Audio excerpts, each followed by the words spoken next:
something I think that is like so often overlooked, but also so profound is like, so Jesus, right? Jesus, the man who is the incarnation of God, but also is living a life in time, um, pronounces this prohibition on divorce, except in cases of sexual immorality, right? He says, thou shalt not, Moses gave you the writ of divorce to keep from, to cater to your hardened hearts. But, in the beginning, man left his family, man left his family and went with woman, and therefore, like, what God has joined, let no man separate. Right? So he says, so no divorce. So don't divorce. What God has joined, let no man separate, except in cases of sexual immorality.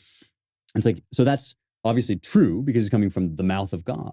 But that fact sometimes makes us forget that the person uttering it is a real person with a history who was almost rendered dispossessed and fatherless by divorce, right? Because when Mary became suddenly magically pregnant before she had actually married Joseph, right? Joseph was planning to put her away in silence, right? He was planning to quietly dismiss her.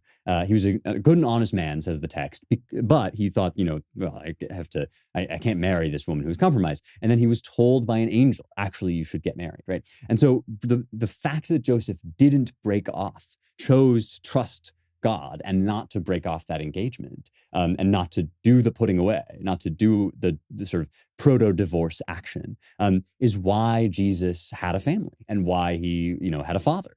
An earthly father, that is, let's say a foster father, I guess. And this cannot but help but have had a profound effect on. I mean, when people talk about, how my mother chose not to abort me, and therefore I have this passionate sense that abortion, right, is wrong.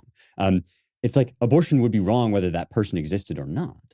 But the power of that insight comes from that person's experience. It comes from their lived experience, which is a phrase that has been terribly bastardized, but is a core component of how we gain our human insights into the world. So this is all a way of introduction to what I'm about to say about Plato's life. But like, think about this, right? Like Jesus is pronouncing these godly prohibitions against divorce, and they're coming out of the real life history, which tells you something about how God works, right? That the facts and the chances of your life, if they become sources of insight for you, right? The insight is true, but the chances and the facts of your life are the delivery mechanism. They're how the insight comes to you, and they are not to be sniffed at or disregarded. That's why history is important. That's why your life is important, right?